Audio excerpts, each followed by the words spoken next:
কৌতূহলবশত উড়োজাহাজে landing gear কক্ষে উঠে পড়েছিল ১৩ বছরের এক আফগান কিশোর এবং সেখান থেকেই আফগানিস্তানের কাবুল থেকে ভারতের দিল্লি পৌঁছে যায় সে। ভারতীয় সংবাদ মাধ্যম এনডিটিভির বরাতে জানা যায়, গত রোববার KM এয়ারলাইন্সের RQ4001 ফ্লাইটে এই ঘটনা ঘটে।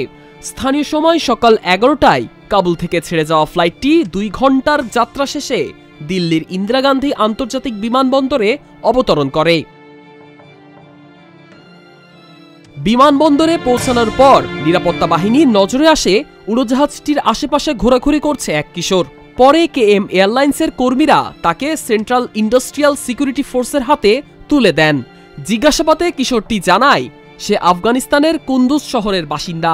কৌতূহল থেকে কাবুল বিমানবন্দরে ঢুকে পড়ে এবং সুযোগ বুঝে উড়োজাহাজের ল্যান্ডিং গিয়ার কক্ষে প্রবেশ করে।